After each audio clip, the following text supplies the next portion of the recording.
السلام علیکم دوستو، کیسے ہیں آپ سب؟ میں زبینہ فیاض ایک بار پھر آپ کے ساتھ میں شروع کر رہی ہوں عشق حورم بائی مرحا راجپوت ایپیسوڈ 4۔ اور شروع کرنے سے پہلے ہمیشہ کی طرح کہوں گی کہ اگر آپ میرے چینل پر نئے ہیں یا اب تک چینل کو سبسکرائب نہیں کیا تو پلیز چینل کو سبسکرائب کر دیں، بیل آئیکن کو ضرور دبا دیں، اور ساتھ ہی میرے پڑھے ہوئے ناولس آپ کو کیسے لگتے ہیں کمنٹ کر کے مجھے ضرور بتائیے گا، اور اپنے کانٹیکٹس میں اس ناول کو شیئر بھی ضرور کیجیے گا کیونکہ یہ رائٹر کا حق بنتا ہے۔ اور کمنٹ کر کے مجھے بتائیں آپ کس کنٹری سے میری ویڈیوز کو واچ کرتے ہیں۔ میں جانتی ہوں کافی لوگ پاکستان سے ہیں، کافی لوگ انڈیا سے ہے، اور کچھ لوگ یو اے ای کے ہیں، اور بھی بہت سی کنٹریز آتی ہے جب میں انالائز میں چیک کرتی ہوں۔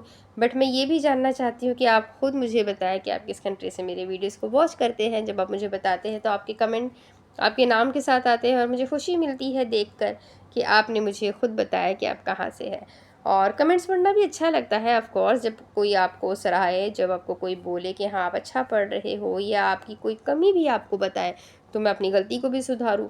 کئی جگہ پر میں اٹک جاتی ہوں، میں رک جاتی ہوں، جب کوئی مجھے یہ بتاتا ہے کہ ہاں آپ زیادہ اٹکا نہ کرو، آپ آرام سے پڑھو، آپ سلو پڑھو، وہ بھی میرے لیے بہت ضروری ہوتا ہے کہ اگر میں کہیں غلط ہوئی یا میں بہت فاسٹ جا رہی ہوں تو مجھے پتہ چل جائے کہ سامنے والے کو سن کر کیسا لگ رہا ہے۔ جب کوئی یہ کہتا ہے کہ آپ بہت اچھا پڑھ رہی ہیں، ہمیں سن کر بڑا مزہ آیا، تو اور زیادہ خوشی ملتی ہے اور زیادہ ریکارڈنگ کرنے کا من کرتا ہے۔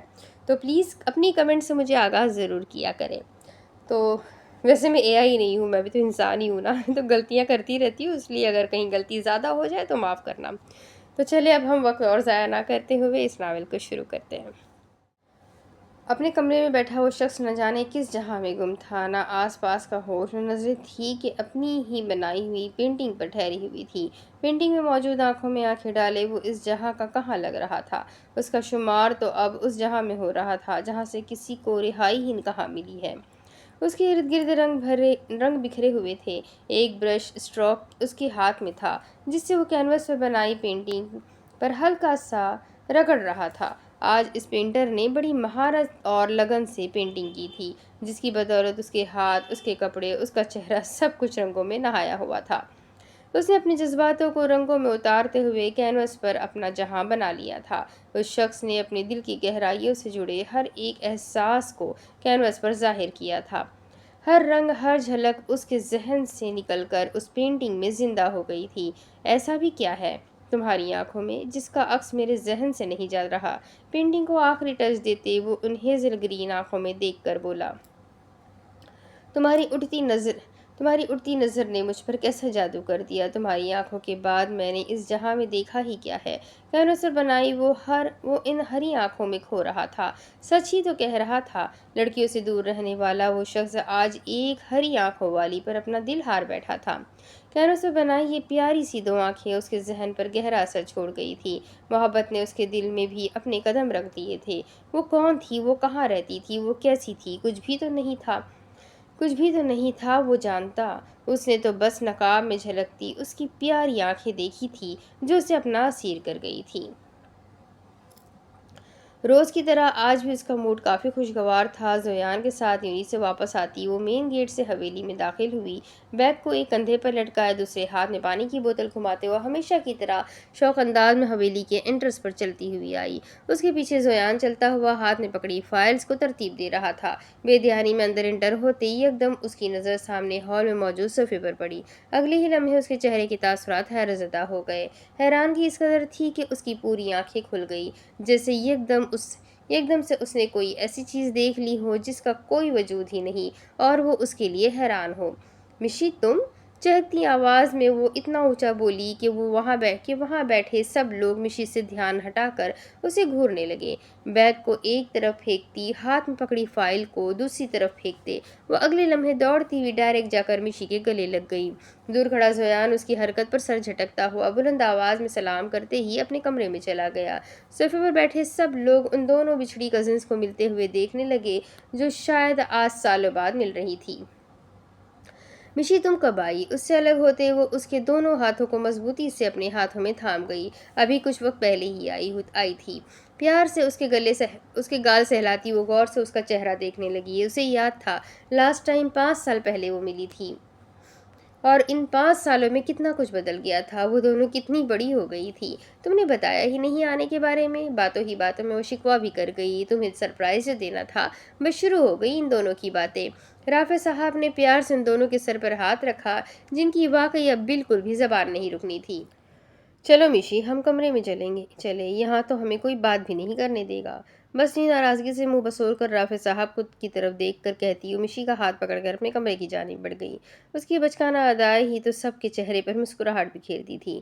اپنی باتوں سے ہی تو وہ سارے خاندان میں مشہور تھی، شرارتی، اور باتوں میں تو کوئی ان سے سیکھے جا کر۔ وہ ایسے مشورے دیتی تھی کہ بندہ اپنے کانوں کو ہاتھ لگا لے۔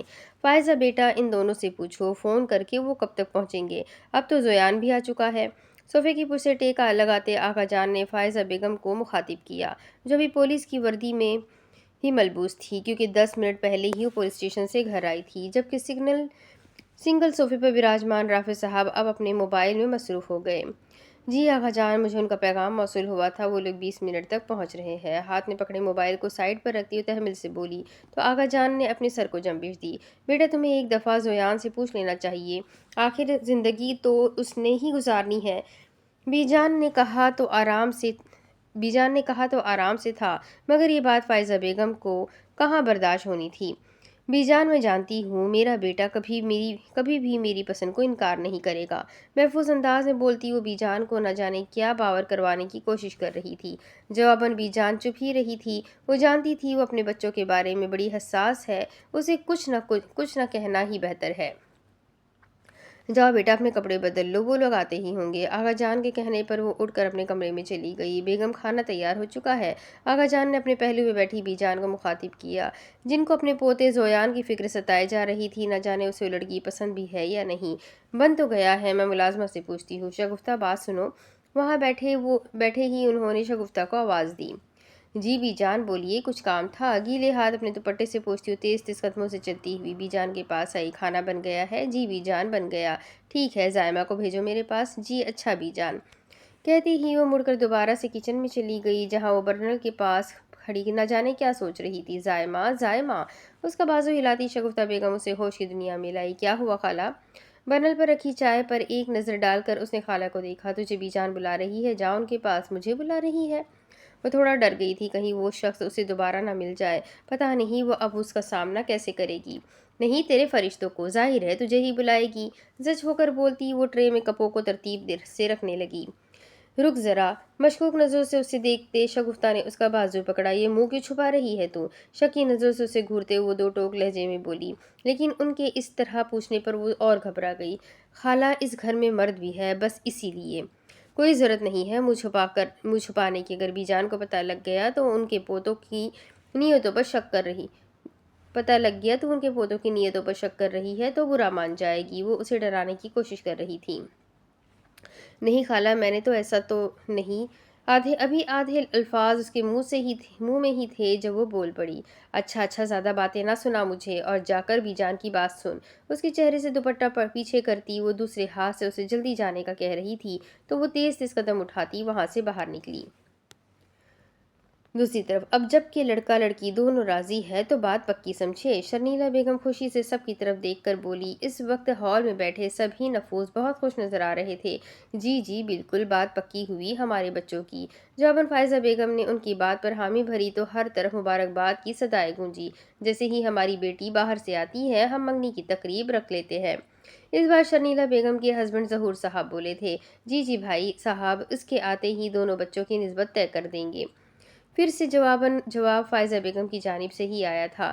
زویان بھی وہاں پر موجود تھا۔ بلیک شلوار قمیض میں وہ کافی پیارا لگ رہا تھا۔ اذلان، شرمیلا کا بیٹا اور اس کا سالہ اس کے قریب بیٹھا وہ اپنی ہی باتوں میں مصروف تھا۔ ایک بار پھر ہر طرف مبارکباد کی آواز گونجی۔ اتنی خوشی کی بات پر مٹھائی تو بنتی ہے۔ سب کو مبارکباد دیتے دیکھ اذلان نے بھی بولنا ضروری سمجھا۔ کیوں نہیں میرا بچہ، میں ابھی منگواتی ہوں۔ بی جان نے پیار سے کہتے ہی زائمہ کو آواز دی۔ زائمہ بیٹا، مٹھائی لے آؤ۔ وہ ان کے بالکل سامنے ہی کھڑی تھی۔ ان کے کہنے پر فوراً سے فریج سے مٹھائی لے کر آئی۔ پری، یہ کون ہے؟ مشی نے پوچھا تو پری سے تھا، مگر نظریں اس کی زائمہ پر تھی۔ کچن کی کھڑکی پر کھڑی وہ دونوں پیٹ پوجا کرنے کے ساتھ ساتھ باہر کی صورتحال پر نظر رکھ رہی تھی۔ بیجان نے اس لڑکی کو ہائر کیا ہے لالا کے لیے۔ ہاتھ میں پکڑی پلیٹ سے چپس اٹھا کر منہ میں ڈالی۔ کب سے آئی ہے؟ رول پر کیچپ لگاتی وہ ساتھ ہی ساتھ پری سے گفتگو کر رہی تھی۔ آج صبح ہی آئی ہے۔ اس کے منہ پر 12 بجے ہوئے تھے۔ اسے جب سے پتہ چلا تھا کہ وہ لوگ زویان کی بات پکی کرنے آئے ہیں، دل تو چاہ رہا ہے وہ ساری مٹھائی اس موٹی بھینس کے منہ میں ٹھوس آؤں۔ جل کر بولتی وہ زویان کی ساس کو گھورنے لگی، جو مزے سے مٹھائی کھاتی کافی خوش ہو نظر آ رہی تھی۔ پری تم مجھے بھی کچھ بتاؤ گی؟ پری کی باتیں اس کے سر کے اوپر سے گزر رہی تھی۔ وہ زویان کے رشتے پر ناخوش کیوں تھی؟ اسے کچھ سمجھ نہیں آ رہی تھی۔ اس 5 سال کے عرصے میں ان دونوں کی ایک دفعہ بھی بات نہیں ہوئی تھی۔ مشی پڑھائی کے سلسلے میں اپنے بھائی کے ساتھ باہر چلی گئی تھی۔ اس کے پاس موبائل نہ تھا جو پری سے رابطہ رکھ پاتی۔ کبھی کبھی اس کی بات ہوتی تھی پری سے اپنے بھائی کے موبائل پر، لیکن انہوں نے موبائل پر کبھی اتنی پرسنل باتیں نہیں کی تھی، اس لیے آج وہ پری کی اس کیفیت سے انجان تھی۔ اچھا ادھر بیٹھو، میں تمہیں بتاتی ہوں۔ کچن میں موجود کرسی پر وہ دونوں بیٹھی بس اب اپنی باتیں شروع کرنے والی تھی۔ شارٹ کٹ میں اس نے ساری بات مشی کو سنا ڈالی، جو بمشکل ہی اس کے پلے پڑی۔ 1 منٹ پری، مجھے کچھ بھی سمجھ نہیں آ رہی۔ تم انویزیبل مین سے پیار کرتی ہو اور زویان تم سے کرتا ہے، صحیح بول رہی ہوں میں؟ سمجھ اسے کچھ خاص آئی نہیں تھی، مگر تصدیق کرنا بھی ضروری تھا۔ نہیں پاگل لڑکی، اپنے ماتھے پر ہاتھ کی ہتھیلی رکھتی ہوئی مصنوعی چڑھ کر بولی، میں پری اپنے پورے ہوش و حواس میں بتا رہی ہوں کہ میں زویان سے محبت کرتی ہوں۔ وہ صاف صاف لفظوں میں مشی کو اپنی محبت کے بارے میں بتا رہی تھی، لیکن اس کی سوئی پھر بھی ایک ہی بات پر اٹکی ہوئی تھی۔ اچھا تو پری، وہ جو راتوں کو تمہارے کمرے میں آتا ہے، پھر اس کا کیا سین ہے؟ ابھی بھی وہ کنفیوژن میں پوچھ رہی تھی۔ آہستہ بولو مشی، کیوں مجھے بھری محفل میں کٹ پڑوانا چاہتی ہو؟ اس کا لاؤڈ سپیکر کم کرواتی وہ کرسی گھسیٹ کر اس کے قریب ہوئی۔ اس کا یہ سین ہے، نہ جانے کون ہے، وہ بس میرے کمرے میں آتا ہے اور پیار کا اظہار کرتا ہے، نہایت تحمل سے بول رہی تھی۔ پری تمہیں ڈر نہیں لگتا؟ کیوں، وہ ڈریکولا ہے جو میں اس سے ڈروں گی؟ چپس کو کیچپ میں ڈبوتے اس نے اس کی بات کا خاصا مذاق میں اڑایا۔ جس دن اس نے کوئی ڈریکولا والی حرکت کی نا، تب تمہاری ہوائیاں اڑ جانی ہے۔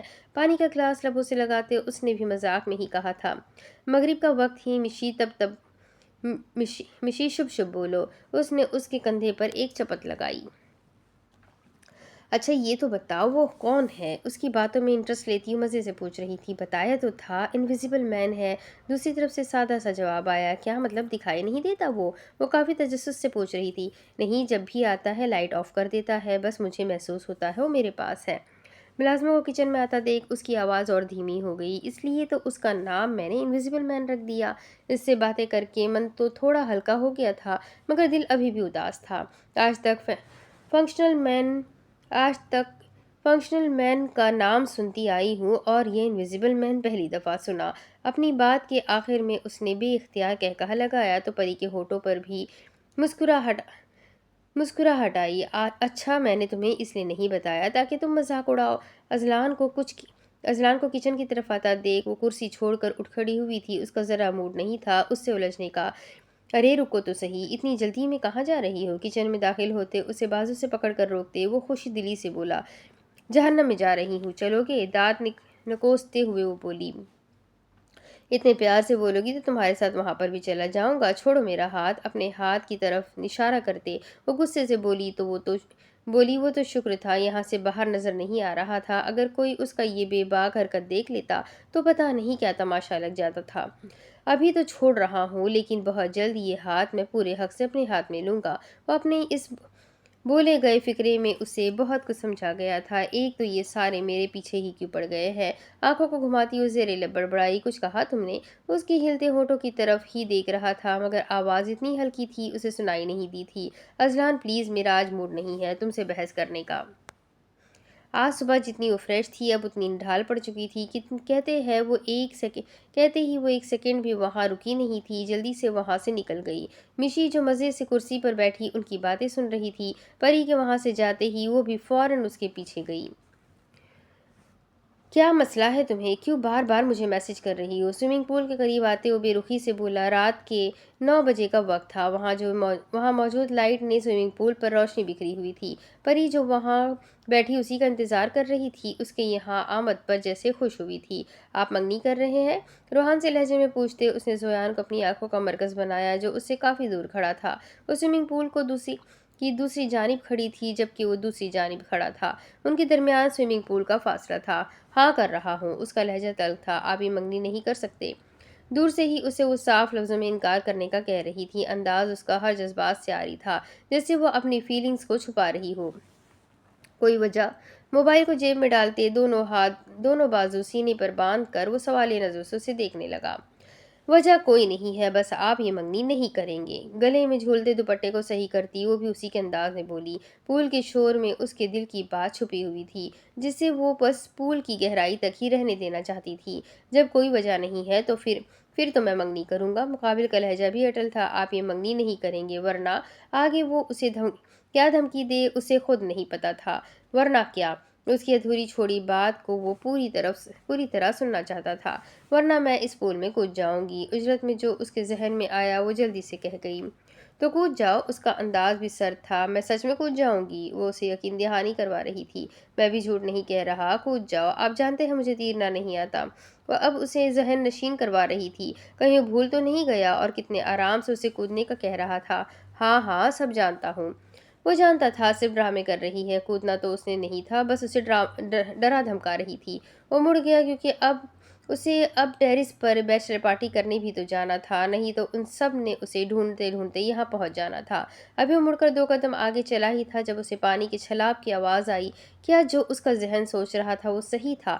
اس کی تصدیق کے لیے اس نے مڑ کر سوئمنگ پول کی طرف دیکھا، جہاں وہ لڑکی سچ میں پانی میں کود چکی تھی۔ وہ تو مذاق سمجھ رہا تھا، لیکن وہ تو سچ میں کود پڑی۔ اسے تو تیرنا بھی نہیں آتا تھا۔ ایک دم اسے اس کی فکر ہوئی اور وہ بھاگتا ہوا سوئمنگ پول میں چھلانگ لگا گیا۔ دونوں ہاتھوں کی مدد سے پانی میں تیرتا وہ جلدی سے اس کے پاس پہنچا، جو پوری طرح سے پانی میں ڈوب چکی تھی۔ جہاں وہ کودی تھی اس جگہ اب پانی کے بلبلے بن رہے تھے۔ وہ پانی کے اندر جا چکی تھی۔ بنا وقت ضائع کیے اپنی سانس روک کر وہ پوری طرح پانی کے اندر ہوا اور اپنے ہاتھ پاؤں ہلاتی پانی سے باہر آنے کی کوشش کر رہی تھی۔ جب زویان نے اس کی کمر پر ہاتھ ڈال کر اسے خود کے قریب کیا اور بالکل اس کے ساتھ چپک گئی۔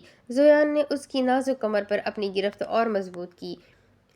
دوسرے ہاتھ کو پانی میں تیرنے کی صورت میں چلاتے سوئمنگ پول کے کنارے پر آیا۔ وہاں بنی ریلنگ پر ہاتھ رکھ کر وہ تھوڑا اوپر کو ہوا اور ہاتھ سے اس نے ریلنگ کو پکڑا ہوا تھا، تو دوسرے ہاتھ سے اس نے پری کو اوپر کی طرف کیا تاکہ وہ پانی سے باہر نکل سکے۔ پری دونوں ہاتھ سے ریلنگ کو پکڑتی اپنا پورا وزن اس پر ڈال کر پول سے باہر نکلی۔ اس کے پیچھے زویان بھی پول سے باہر نکلا۔ تم پاگل ہو کیا؟ تم جانتی تھی تمہیں تیرنا نہیں آتا، پھر کیوں چھلانگ لگائی تم نے؟ فکر مندی سے وہ اس پر بھڑکا، جو اب چھوٹے سے دوپٹے سے اپنا جسم ڈھانپنے کی کوشش کر رہی تھی۔ گیلے کپڑے اس کے جسم کے ساتھ چپک رہے تھے۔ یہ دیکھ کر زویان نے اپنی شانوں سے چادر اتار کر اس کے ارد گرد پھیلائی۔ اس کی نظریں جھک چکی تھی، وہ اب زویان کو نہیں دیکھ رہی تھی۔ چلو یہاں سے اب سیدھا تم نے اپنے کمرے میں جانا ہے، سمجھی تم؟ وہ اسے انگلی دکھا کر وارن کرنے لگا۔ جی۔ فقط اتنا کہتی وہ اس کے ہاتھ کے اشارے پر جانے کے لیے مڑ گئی۔ اس کے جاتے ہی زویان بھی اپنے کمرے میں گیا اور اب اسے کپڑے بھی تو بدلنے تھے۔ آدھی رات کا وقت تھا۔ ٹیرس پر مدھم سی روشنی تھی۔ گھیرے کی صورت میں وہ چاروں بیٹھے ہاتھ میں پکڑے گلاسوں میں موجود شیمپین سے لطف اندوز ہو رہے تھے۔ یزدان کے ساتھ زویان اور زویان کے ساتھ حنان اور حنان کے ساتھ اذلان بیٹھا ہوا تھا۔ اذلان کو انہوں نے آج کی رات یہیں پر رکھوا لیا تھا۔ ان کی یہ پارٹی زویان کی بات پکی ہونے کی خوشی میں منائی جا رہی تھی۔ جب بھی کوئی خوشی کی بات ہوتی تھی وہ ایسے ہی اپنی خوشی کو انجوائے کیا کرتے تھے مل کر۔ حنان اب تو نکل ہم نے بڑوں والی باتیں کرنی ہے۔ گلاس میں شیمپین اڈیلتے زویان حنان کو واک آؤٹ ہونے کا کہنے لگا۔ بڑوں والی باتوں سے کیا مطلب ہے بھائی؟ اپنے الفاظ پر زور دیتے مشکوک نظروں سے اسے دیکھنے لگا۔ تجھے نہیں بتا سکتے اس لیے تجھے کہا، تو جا اب۔ اس بار اذلان اس کے کندھے پر ہاتھ رکھ کر بولا تھا۔ وہ تینوں جسے بچہ سمجھ رہے تھے انہیں کیا پتا، وہ بہت اوپر کی چیز تھی۔ ایسی کون سی بات تھی جو اسے نہ پتا ہوتی؟ بھائی دیکھے یہ لوگ مجھے یہاں سے جانے کا کہہ رہے ہیں۔ وہ یزدان کے قریب ہو کر شکایت کرنے لگا۔ تو پھر تو چلا جا۔ اس کے شفقت بھرے لہجے پر ایک ساتھ ان دونوں کے کہے اس ٹیرس پر بلند ہوئے۔ میں تو نہیں جاؤں گا، اب میں آپ لوگوں سے اتنا بھی چھوٹا نہیں ہوں۔ اٹل لہجے میں بولتے وہ اپنی جگہ پر جا کر بیٹھ گیا۔ یزدان، زویان اور اذلان کی عمر تقریباً ایک برابر تھی، 32 سال، جبکہ حنان ان تینوں سے 3 سال چھوٹا تھا۔ آج پوری رات ان کی یہاں ٹیرس پر باتیں کرتے ہی گزر جانی تھی۔ رات رات کا نہ جانے کون سا پہر تھا جب ان سب کی وہیں پر آنکھ لگ گئی۔ پھر صبح ہی سورج کی تپش پر سب سے پہلے یزدان کی آنکھ کھلی، جس کی بالکل سامنے ہی سورج تھا۔ اپنی آنکھوں پر ہاتھ رکھتے ہوئے تھوڑا سا اٹھا، حنان کا سر اپنے پیٹ سے ہٹا کر میٹرس پر رکھتے ہوئے جلدی سے اٹھا۔ وہ سب بالکل گدھوں کی طرح سوئے ہوئے تھے۔